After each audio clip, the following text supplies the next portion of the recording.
Hi, folks. Steve Urban here, founder and CEO at recruiting firm Riderflex.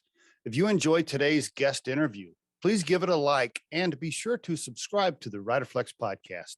And now, a quick word from our sponsor. Try the #1 marketing platform for small business. Everything you need from design to marketing to CRM. Learn more at marketing360.com. Marketing 360. Fuel your brand.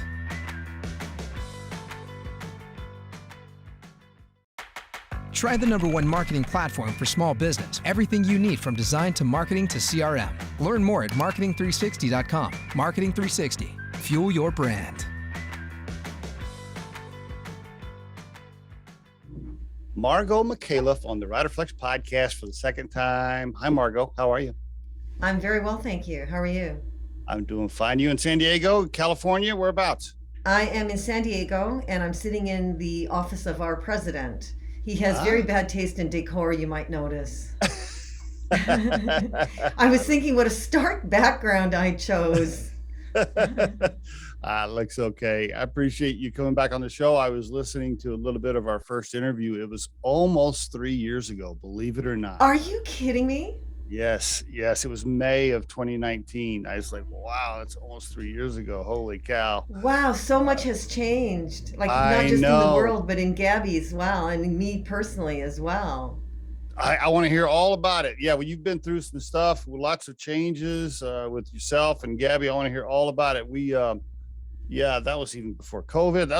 Wow, that was such a long time ago. Now we've had 250 people on the show, and I think you were in like first 20 or something. I can't remember, but anyway, appreciate you coming back on. Like a vintage wine. I wanted to see I can't remember what happened. I saw something online or something on LinkedIn, or I saw something. I'm like, oh, I gotta get Margo back on the show. And so I pinged you. So thanks for coming on. Give us an update with you personally first. What's going on with Margo? So you're a new grandma? I'm a new grandma. That's the best and most exciting thing that's happened to me in the last 3 years. My only son and his wife had a son. His name is CJ, Chris Jr., named after my son. And they call me Nana, and I'm loving it. How old? 3 months. 3 months? 3 months. Okay. It's a cool thing to be a grandparent. I have 2 granddaughters. And at first I didn't like the fact that I'm grandpa, like, okay, that makes me feel super old, but you kind of ease into it. Yeah, I said the same thing when my son, I was very excited when they told me that they were expecting, and my son asked me, what do you want to be called? And I said, Margo. And he said, Mom, you can't have your grandchild call you Margo. And I said, well, I don't want to be called Granny or Grandma. It was very egocentric. And, Yeah. but I got over it, and I just love it. And I can't wait for him to actually say the word Nana. Very cool. So you're Yeah. in San Diego, and remind me now, you had the one son. Are you married? I can't remember what's going on with you personally. Give us the rest of the update there. I'm in a long-term relationship, so I'm common law. Living Okay. in Palo Alto with him. I Nice see. man. Puts up Alright. with me. Anybody can put up with me for 6 years is pretty phenomenal. All right. What's he do? He just retired in January. He was in charge of global sales for a cybersecurity company. Really? Okay. Ooh, man, I bet he's got all kinds of stories, huh? He probably knows all Oh kinds my of stuff. God. He's been in it for 40 years. He was in the early days of Oracle. He tells me stories about, the early days of some of these startups that he worked at that are just hysterical. He's got, antics about Larry Ellis, and just, what a smart but eccentric man he is. And just some really great stories about people that you hear about that he's got one-on-one, relationships or experience with. Really cool.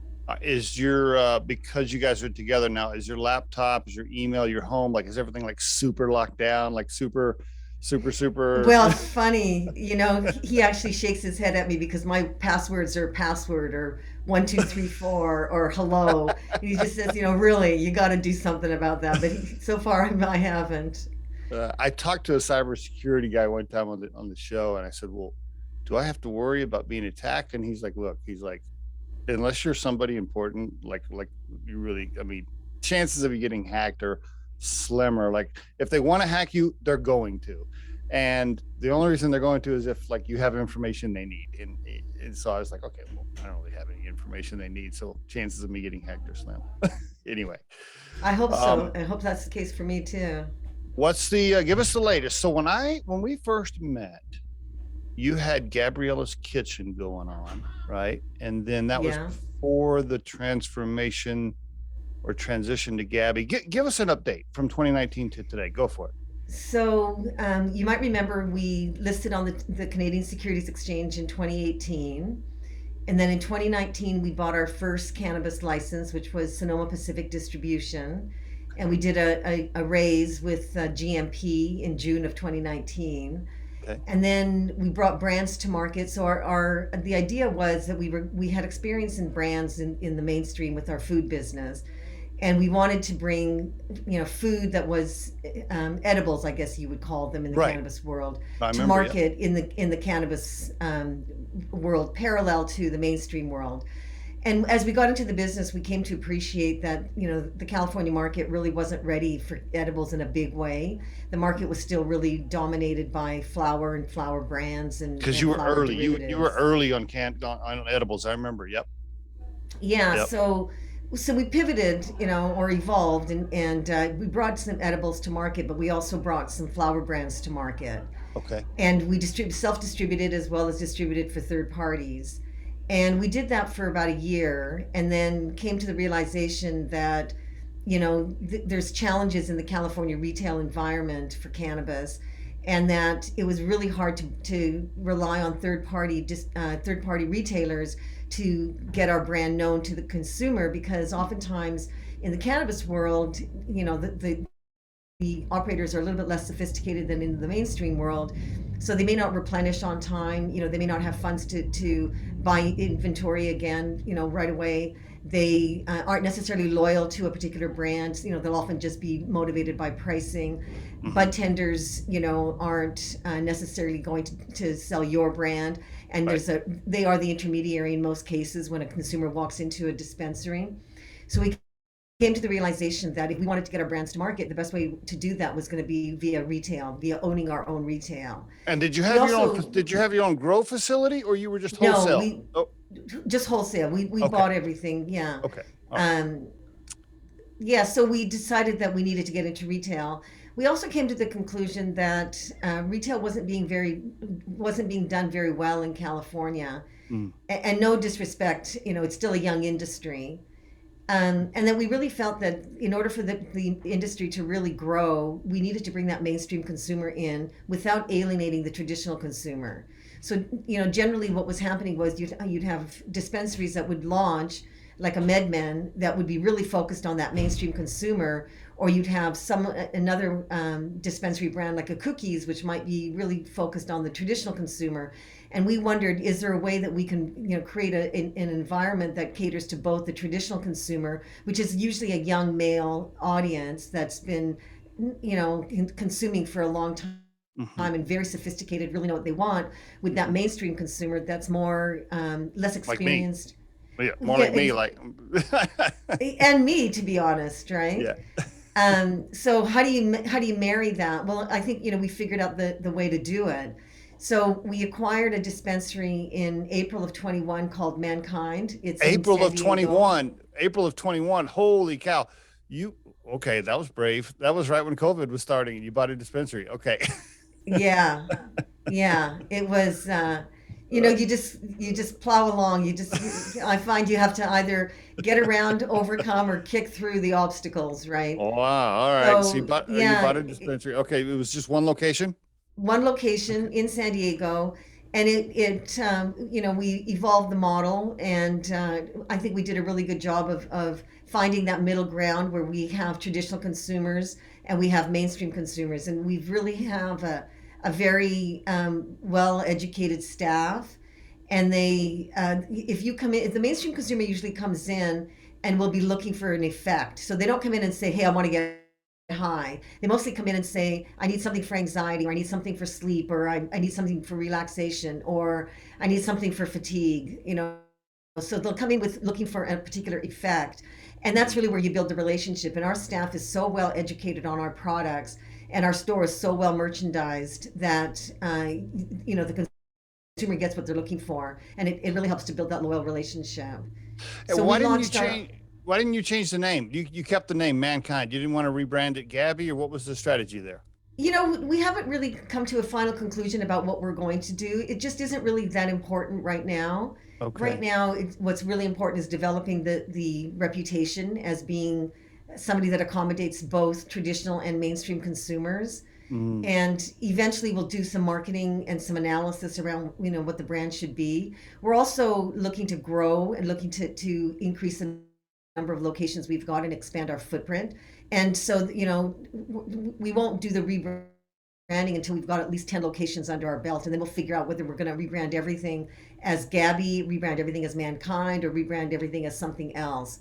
But we're probably about a year away from making that decision. do you sell the strains that you sell in the store? Are they your wholesale strains, or is it a mix of yours and others, or what are you selling in that location? Yeah, it's a mix. So in January of 21, we worked with the vendors of Mankind and the executives, and we launched a new brand called Kind Republic. Mm. And it's a flower brand, a pre-roll brand, and we're just launching a vape brand under that brand name. And we sell it only in our location, and I it was going to does say, very, yeah, very you, well. you beat me to it. Why don't you wholesale it to other locations? We might eventually, but we have such great success selling it in our own store. We sold almost $2 million worth of product with no advertising, no nothing, just Wow. putting it on shelf and just having our sales staff speak to it, and consumers really liked it. Wow. Okay. So Okay. we All are right. looking at, we're definitely thinking about entering into a relationship with a third party distribution company to get it into third party retailers. But all the problems that we experienced with having our brands in third party retailers still exist. Mhm. So I just don't know how profitable it really is, but we're going to look at it. Okay, very good. I'm getting just a slight delay sometimes in your feed, but I think it's fine. We'll just keep going. I think we're okay. So let me make sure I understand. So right now, Gabby Inc. is is a dispensary, but also does Gabby Inc. also own wholesale LLCs? What's the makeup of the organization? So it's primarily retail. I'd say 90 odd percent of our revenue comes from retail. We have Okay, a manufacturing and we have a distribution license, but we I really use those for the benefit of our retail store now. I see. Okay, okay, okay. All right, very good. It sounds like you got super frustrated at trying to put your branded product in other stores, and they watch them just crap all over it and not treat it right. Yeah, I don't know if I'd paint it that way. It really came down to economics. It just was so Ah, expensive. So, as an example, when we put Kind Republic on shelf, we sold $1 million worth of product in 6 months. In that 6 month period, we sold $1 million worth of proprietary product to third party dispensaries. But mm, just look at the difference in cost, right? Putting yes, it on shelf at a yes, 75% margin versus selling it via third party retailers and losing money on it, yes, right? yes. So What it just now? didn't make sense. Oh, are you partnered with a specific grower that's growing a specific strain for you? How does that? Can you educate the listener on how that works? We don't have we have a long-term relationship, I guess you would call that a partnership, with a number of different cultivators. And Cultivators. Thank we, you. Yes. and we Yeah. have, we've got a really strong team of people that are much more sophisticated than I am, who know exactly what to look for in the product in terms of the Okay. quality and the value. And they do the purchasing for us. If So when we were young, there wasn't I mean, at least from what I remember, I'm 54. Like there wasn't strains and all these different names. I don't remember any of that. When I was in college, high school, I just remember people had weed or they didn't have weed. There was no. Yeah, exactly right. Now it's really sophisticated. I mean, the people understand the terpene content, the cannabinoid content. Yes. It's not just about the THC anymore, and the combination of the different components that make up the flower have a different effect. You can have the same exact quality product, but one would have different terpenes than another, or more of one terpene than another, and it'll have a different effect on you. I mean, what we know now about cannabis versus what you and I knew when we were kids Yes. is like night and day. It's not even the same plant. Totally agree. Couldn't agree more. So the plan now then is to extend retail, possibly rebrand. Retail for cannabis is so difficult from what I understand from all the people I've talked to. Of course, I live in Colorado and I know tons of people in the industry. Lots of them have been on the podcast. It's tough with the taxes and things like that to actually make money. I mean, they're doing revenue, but a lot of them are struggling to be profitable, to actually make money. Are you seeing the same things? Do you have to scale to 20 or 30 or 40 locations before you can actually make money? I don't know how much detail you want to give me, but I'm just curious because from what I've heard is, like, if you own one or two dispensaries, it's very difficult to make money, make profitable money. So, we're profitable and we have one location, but it's a high volume location. So okay. we do about $25 million in revenue annually from that location. One location? One location? Yeah. Wow. So it's, and that's not, there are other locations in California owned by other operators that do, equally well. So it might be the California market, because I know everybody is just overwhelmed when I give them that stat. That's unbelievable. 25 million for one. How big is the store? It has 420 merchandisable feet, not big. Hold on. Whoa. Wait a minute. You're doing 20. No, that can't be right. Did you just say 420 square feet of selling space? You're doing of selling space, and you're doing 20. What? Okay, how do I invest? Where do I invest? GABY on the Canadian Securities Exchange, or GABLF on the OTCQB. Go for it. Thank you for bringing that up, by the way. For the listeners, GABYinc.com. GABYinc.com is the website. Yeah, if you can open up 20 more locations with 500 square feet and do $20 million, I mean, hell, plus 75% gross margins. I mean, well, that's just on our proprietary products, those gross margins. I understand. Yeah, I understood. Yeah, the blended margin, but the blended margin is probably still 50. Yeah, it's just under. Wow, that's pretty good. I mean, we have a very well-run store. It's well merchandised. Our buyers really know what to buy, and our staff is really well educated and really knows how to help the consumer feel good about what they're buying and help them buy the product that they want, and the consumer comes back. So we've got a very loyal consumer base. That 2021, after you bought it, the first 12 months, were there some scary times because of COVID, or it really didn't affect you that much? Well, we pivoted, right, and came up with curbside pickup and really focused on delivery. So a lot of the business kind of moved around a little bit, and now we're seeing it shifting again as the restrictions are alleviated. But consumers that couldn't go into the store would either do curbside or delivery, and then as the restrictions are lifting, we're seeing many people coming back into the store. So there's kind of a shifting from different channels back into retail, into brick and mortar retail. Why wouldn't you always have it delivered? I mean, well, exactly right. I mean, that's our focus. So now, what I said to the team was, I don't want to see people just shifting around. I want to see actual growth in our delivery. And there's some consumers who have changed their buying habits and who just don't really go into brick and mortar retail anymore. Yes. I have to say, I've changed my buying habits. Totally. I spend a lot more time online, buying things online, than I ever have.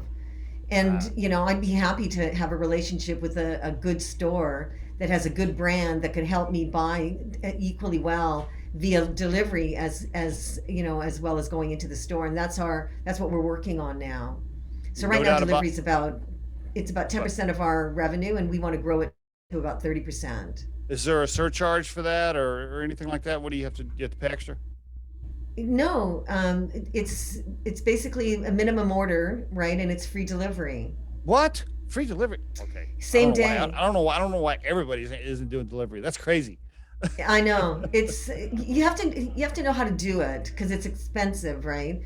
And we've done a lot of trial and error, but we've now found the magic formula, and we're able to do it well, do it profitably, do it to the satisfaction of our consumers.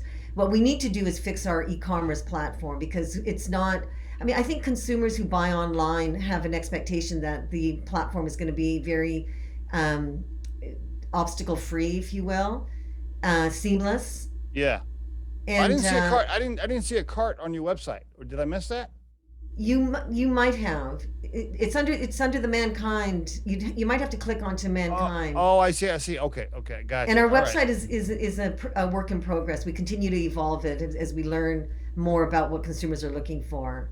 But the Okay. platform's a little bit clunky right now, so we're looking to streamline that. So you can go online and order and it ships to your house via the mail, or somebody has to drive it over there. What are the rules No, in it has to be California? driven over. So Has we to have be a driven. fleet of drivers and vehicles. Aren't you from Canada originally? I am originally from Canada. I mean, Canada, they just ship it in FedEx, don't they? Yeah, Oh, but the flour's not as good, so it's give and take. oh, The the flour. California Really, really California interesting. wheat is the best. I see. Why do you say that? It I'm ignorant. I'm ignorant to why that is. You educate me. the culture of cannabis in California is just so sophisticated and so evolved, and they've also got the terroir and the experience of the wine industry and the Mm, agricultural industry. mm, So mm. if you're really looking for something of high quality, would you rather buy it from Northern California or buy it from a somewhere in industrial Ontario? Mm. Okay, yeah, I see. But you can't ship across state lines or anything like that, right? No, You not can't. yet. Okay. Hopefully that'll come in the next 5 to 10 years. Yeah, is that your estimation on federally becoming legally? Or I didn't say that. You know what I mean? Yeah. You would- Um, I actually think it's going to come it's going to be an evolution, right? So right now, what everybody's talking about is the Safe Banking Act, and we really need that. That would allow chartered banks to do business with cannabis companies, and it could open up the capital markets to access for cannabis companies. That would be a big, big win. And if we got that, and that's all we got for the next couple of years, I would be happy, and we would just continue doing our business.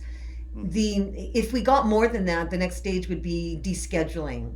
And then I think what might happen after descheduling is basically it stops being cannabis, stops being federally illegal, but it doesn't necessarily it doesn't necessarily open up interstate commerce. That has to be done as the next step. So as I anticipate, safe banking, possibly descheduling within a year, maybe 2 years after that, and then interstate commerce a couple years after that. What happens when it gets lifted federally and interstate commerce happens, and then Walgreens has it on the shelves? What happens then to stores like yours?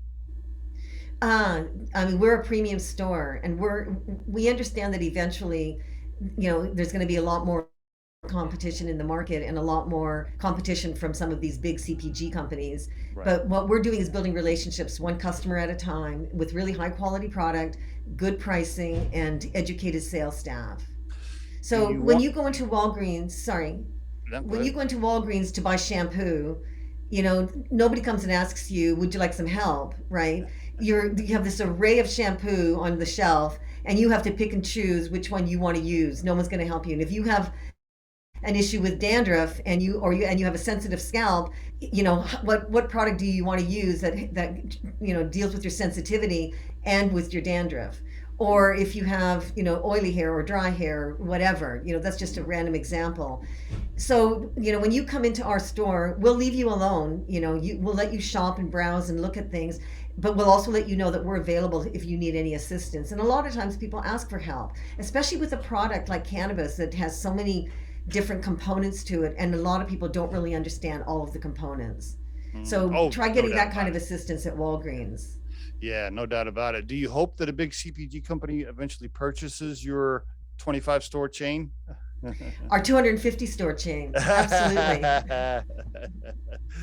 Okay. And what's going on with the stock? I don't know if that's a touchy subject or not, but I'm It trying. is a touchy subject. It's Okay. we're so undervalued. It's just so painful, and there's a lot of reasons. Didn't I see? I saw $13 million market cap on it. Did I see that? Yeah, but we should Okay. be trading at probably 3 to 5 times that, Okay. based on what our competitors are trading at. We're trading at less than our revenue. Our market Yeah. cap is lower than our revenue, Yeah. Yeah. right? Yeah. Right. Yeah. So there's three things that impact price. One is market sentiment, one is awareness, and the other is execution. So we're executing on all cylinders. I'm working now, that I've got a really good management team. I can step back from day-to-day operations, and I'm really working on building the awareness about our company. And then market sentiment is just something I can't control, and cannabis has been out of favor. There's a lot of investors that had hoped that the Biden administration was going to really tackle cannabis as a priority, and it hasn't. So a lot of people are disappointed and just kind of not really investing, taking more of a wait and see attitude. So I believe it's temporary is my point. Isn't the market flooded as well? Are you waiting for people to die off so you can gain more market share? I mean, here, let me give you an example. I grew up in Oklahoma, and I was back home recently for some family stuff, and I was like, holy shit, there's a dispensary on every corner. Like, there's more dispensaries here than people. There's no way that many dispensaries are going to survive. So I'm just wondering, is some of it because it's just the market is just flooded right now with competition, or no? It isn't really flooded in California. There's about between 700 and 800 locations, brick and mortar locations in California for a population of 36 million. So there's lots of room for new dispensaries. Okay. So I really do believe that our story's not well known, and I don't think people are realizing how good we are at retail, what good operators we are. And I think that the market sentiment is just, not really conducive to people investing in cannabis right now. Is that because all these investors, all these rich investors from the East Coast, they're like, oh, I'm going to invest $1 million, and then 3 years later, I'm going to make 50 million. And then that didn't happen. That's exactly right. There was a lot of promotion going on in the early days of cannabis, and a lot of people were disappointed. I remember. I know some of I've had drinks with some of those people. Right. I know some, but you hung in there. You were in there early. You've got some scars on your back. You were in there early, and you fought through it. And here you are running the big time revenue store. Good for you. Yeah, it's been a journey. We've learned a lot, and we're in it for the long haul. I respect the fact that you've pivoted, you grinded through it. What can I ask you? This is probably another touchy subject. What's going on with your brother? Your brother was working with you, then he disappeared. He did something else. What's going on? There's some family dynamics in there. There are some family dynamics. He basically came to me and said that he didn't think he had the experience that I needed at that stage of development. So he was a startup guy. He put the processes in place, but didn't really feel that he had what it took to take us to the next level.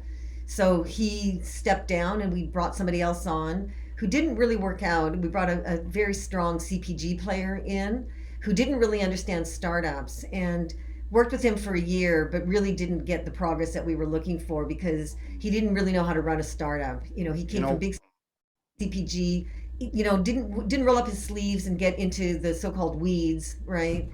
And so it just didn't work out. So, he moved on, and for the next year, I basically did all the heavy lifting on my own. And now I've got a guy who is phenomenal, understands the retail environment, understands how to build a good, strong culture, understands how to build a team, gets into the details. The other day he was telling me he was sat in the parking lot and just watched consumers coming in and out, just to get a sense for the dynamics and the flow of our business. That's commitment. I saw his profile. He worked for Starbucks and a bunch of other people. I looked him up before the podcast. Yeah, I saw that. Yeah, he's great. Brilliant guy. Okay, very good, very good. All right, I'm glad that's working out. Very good. Do you have family members that are still super conservative? Like when you see them at Christmas or Thanksgiving or whatever, they're like, I can't believe you're in the cannabis industry. Or no, even my mom actually. I mean, she passed away just before COVID. God bless her. But she was completely open-minded. I mean, in fact, my son called me once. He was at visiting his Nana. And he called me and he said, you won't believe what I just said to Nana. And I said, what? And he said, I said to her, Nana, I'll be right back. I'm just going to go buy some weed. And he said, did you ever think that I'd be able to say that to her and not get slapped? Did you have to hide that from your mom when you were in high school? Or was she? I was not a consumer when I was in high school. I was not a consumer till I got into the business. No. Oh, interesting. Wow. Yeah. Okay. All right. So not even my in sister, college? on the other hand, you never smoked in college? I did not. Wow. What are you? What My, were you you, straight A? if You you straight knew A my, student? basically I was very unhip, whatever the proper description is.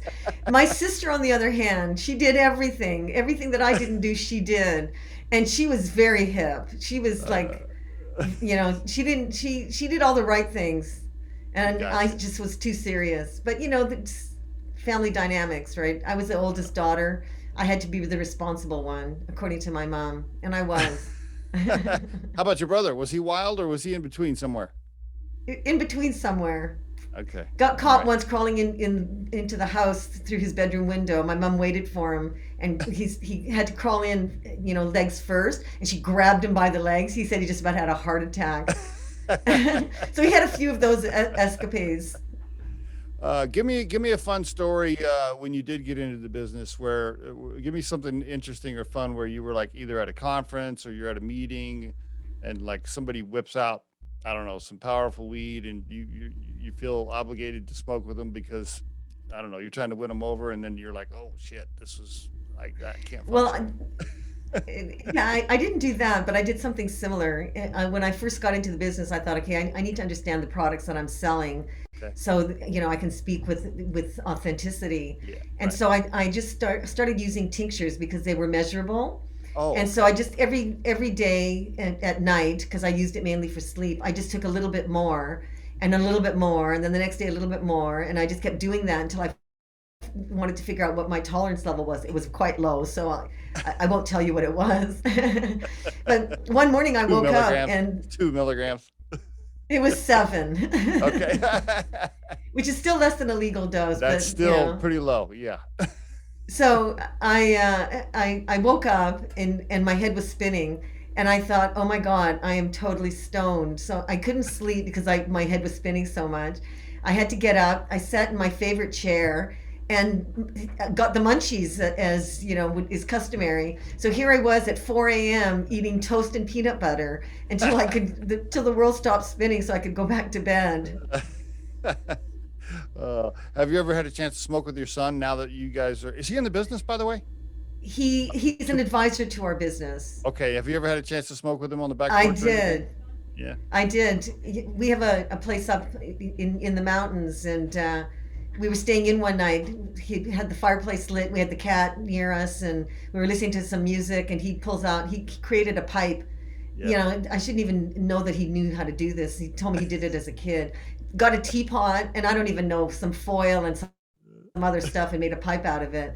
And so he had me try some, and I got quite mellow. And he still teases me because I saw the cat lying down underneath the coffee table, all stretched out, really comfortable. And I just looked at the cat, and I was pretty comfortable. And I said to my son, "I wish I was a cat," but I said it in a "I wish I was a cat" type, And he started laughing, and he said, "Mom, you're stoned." And I said, "No, I'm not." He goes, "Yes, you are. You're stoned." And he started laughing. He said, "I got my mom stoned." That's pretty good. So he's an advisor. He doesn't work day to day into the business, but he helps you out and talks to you a little bit about it. What? Yeah, he's our capital markets advisor. So he's got a lot more experience than I do with the public markets. So I he see. takes companies public and advises afterwards. So he helps us with our capital market strategy. Okay, very good. I'm gonna have to talk to you offline about investing or buying some stock, especially because I saw it was at a price that at first I'm surprised by it. I'm like, okay, wait, is that right? But maybe now is the time. I didn't know you were doing that much Now money. is the time. Yeah, you got that right. Plus, I get to, No, I know. yeah. Plus, you've been on the podcast, and I know you, and I feel even more comfortable. That's very good. Okay, let me ask you a couple of more questions here, kind of outside of the business, a little bit worldly topics and how they affect CEOs and people running businesses. I want to ask you a couple of questions. How did you handle COVID? Were you like super conservative and strict about it with your business? Were you a little looser? Where are you at now with it? Just how did you guys deal with it? I'm just curious. Well, the first thing was safety, right? So, we made sure that everybody was masked up, really looked after our employees, made sure that they were comfortable, Okay. made sure that they were educated, knew what they were doing, how to protect themselves in and out of the store. Mhm. And then we had limitations on how many people we could have in the store. Some of those were imposed by government sanctions. Some of them we created ourselves just to create that distancing. Mhm. And thankfully we're in San Diego where the weather is nice year round, so we could help customers as they were standing in line. We could engage with them and help them understand what we were doing, and Okay. how help move them through the process a little bit more quickly, so that they didn't have to be exposed to anybody for very long. Our delivery business really grew dramatically, as did our curbside pickup. Okay. So we did that. What do The, you the did you force your folks to get vaccinated or no? No, I don't believe in forcing anybody to do anything. We Okay. gave them it was their choice, and Okay. there were rules. If you weren't vaccinated, then you would have to wear a mask until COVID stopped being an issue. Okay. And we had them take regular testing, do regular testing. We provided the Oh, tests for them, okay. and if people didn't feel well, we gave them time off with pay. Okay. And what about now? What's the rule now? Do you still have to wear a mask or no? If you're not vaccinated, or you're not comfortable, you still wear a mask. Our Okay. our customers don't wear masks unless they want to. They don't have to. We're not requiring it, Mhm. and it's not a requirement anymore of the county. Okay. Have you had any pushback from employees that are like, "Hey, man, look, I just watched the Super Bowl. I watched 80,000 people at the Super Bowl not wearing masks. Why do I have to wear a mask?" You get No, any of that? California is pretty conservative that way. So conservative in terms of being very careful. I see. So it's actually, maybe other jurisdictions might push back, but we haven't had any pushback. Okay. The other thing too is that the cannabis industry is a young industry, and there's a lot of volatility, a lot of changeover. So Hmm. it's quite possible that if an employee didn't like our policy, that they would just quit Okay. without telling us that that was the reason. But Gotcha. generally speaking, it's not something that we have been fighting against. We've had a really cooperative workforce, How do you feel about and remote work? Go ahead. all of our employees are shareholders. When we give every one Oh. of our full-time employees shares in GABY. So, Oh. if we help them understand that what they're doing is for the benefit of the company, and that it therefore benefits them, they see it from a different perspective. Oh, I should have negotiated that before the podcast. So we get some shares in Riderflex. How do you feel about remote workers? Not the bud tenders or people who work in the store, of course, but I don't know, marketing or anybody else. Are you 100% remote on other positions? Do you have an office separate from the dispensary? Talk to me about that. We do have an office that's separate from the dispensary, but it's just across uh, the way. I don't even know what you'd call it, like a pavilion type thing. Okay. So we're very close. If people want to work from home because they feel more comfortable or safer, I absolutely have no objection to that. I do believe that if possible, people should try to get together, even if they're socially distancing for Hmm. safety reasons. But just the dynamic of being face to face with somebody is so different than being remote. So I think that a mix is probably the best answer. If you want to stay home part of the time but come into the office some of the time, I think that's really a win-win for everybody. Okay. What are your thoughts on some of these CEOs that are super aggressive on their social media accounts, where they speak out and they take sides on stuff and they're yelling about certain hot topics? What are your thoughts on that? I don't like it. I think it's not fair, because you've got employees that are on one side or the other side of a particular issue. You've got customers that are on one side or the other. I actually had a service provider, and I won't say who it is, who came out on the political front for a particular candidate. And I just found it so offensive that he would send this nasty email about the opposing candidate. Mm. And I thought, it's none of his business how I vote, and I frankly don't think it's my business how he votes. And I basically stopped that service. Mm. Mm. And I think that's the risk you run. I just think that there's just not a place for that level of intolerance. Hmm. So I completely agree. And by the way, I ask that question to just about everybody coming on the podcast right now. I do get a mixed bag of answers, but in general, I believe exactly what you just said. I don't think the CEO should be speaking as a voice for 150 employees, like you said. I mean, there's going to be so many different opinions in there. You're going to alienate somebody. You're going to piss somebody off. You're going to piss off vendors. You're going to piss off customers. I mean, why would you do that? I see people Yeah, doing that. I see people with service businesses like lawyers or consultants that have a service business, and I will see them go online and blast something political or something. And I always think to myself, why are you doing that, man? I don't get it. yeah, I agree. And this particular CEO who sent this particular nasty message about a political candidate, he's the only reason he knew my email address was because he was a service provider. He wasn't a friend. If you want to, blast out your point of view to a friend, by all means, that makes perfect sense. Right. But don't use your business relationships as a platform to push your point of view. Good stuff, Mark. And what saddens me now is that there's such a level of intolerance, right? And I find that really unfortunate because people feel alienated and feel that they're not being heard, right? Because of that level of intolerance. So I think we should tolerate different points of view and be very careful how we share our points of view. That's the key, right? I'm definitely for the First Amendment, and I'm all about everybody being able to speak their mind.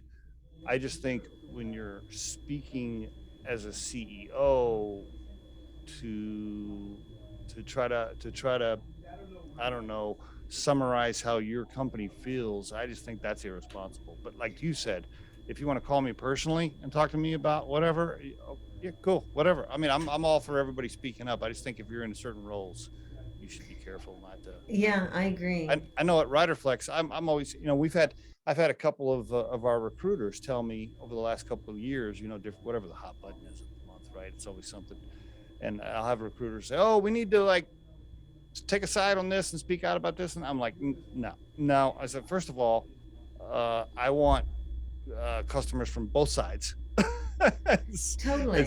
And secondly, I have 20 recruiters on staff. I'm not gonna take one side and assume that they all feel that way. I'm not doing that. But anyway, one more question on this topic, just a little bit. I'm just curious what you think about this. Speaking of, and I know we're way away from business, but I like to get the insight of CEOs like you on this stuff. On the topic of First Amendment and the ability to speak up and the ability to say things, how do you feel about this censorship or this cancel culture where people are, I don't know, they have a YouTube channel or whatever, and all of a sudden YouTube just wipes them off the face of the planet and cancels their stuff? What are your thoughts on that?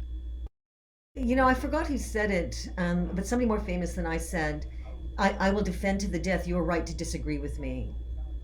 Yes. Mm-hmm. Right? It's because of it, that is what democracy is all about, is our ability to disagree with each other. And I actually, it bothers me that somebody at YouTube or somebody at Google or somebody at Facebook is taking it upon themselves to censor what I see or what I read or what I hear. How dare they? Who gave them that authority? Yep. Right? I couldn't agree more. Totally agree. And then I hear people say the pushback sometimes is, well, they're trying to make sure that what is said is true. And then my response to that is, who's deciding if it's true? Somebody Right. at a little desk, like a little worker's deciding if it's true. Come on, man. Right. I mean, quite frankly, we should all be cautious about what we read and what we hear. And we Yes. should decide for ourselves what is true and what is correct and what isn't. I don't need somebody to do that for me. And the only way to get to what you think is true is to hear all sides and let people be able to say what they think. That's the best way to do it. Absolutely. Otherwise, Yeah. it's brainwashing. I couldn't agree more. So Google will probably hear our interview and bug it. Riderflex will get shut down. Podcast will get closed. Oh, we're wrapping up here. I just got a couple more questions. I may have asked you these before, but I want to ask you again. My favorite two questions. Now that you're a grandma, congratulations again, by the way. Thank you. Yeah, by the way, you look great. You don't look like a grandma, so you're looking good. It's amazing what hair dye does. If you could call your 21-year-old self now, after knowing what you know and learning everything you've learned, especially over the last 5 or 10 years, what would you tell that young lady? I would tell her not to be in such a rush. Slow down, Life enjoy is, sit down and enjoy more. Yeah. And maybe try some weed while you're at it. What's Margot's core purpose in life moving forward right now, if you had to define it in a sentence, maybe? I'm all about empowerment. So everything I do is an endeavor to empower, whether it's a consumer, whether it's an employee, whether it's a friend. I'm always about empowerment. So I try to live my life with helping people live whatever their dream is. Okay, very good. Margot, congratulations on everything that you have accomplished, especially over the last few tough years in not only the cannabis business, but dealing with COVID. Congrats. Happy for Thank you. you. Thank you And very much. and thank you for being on the show again and sharing your story. I want to come out to California, have a cocktail, maybe get your son there, spark up a joint. All right, I'm in. You tell me when.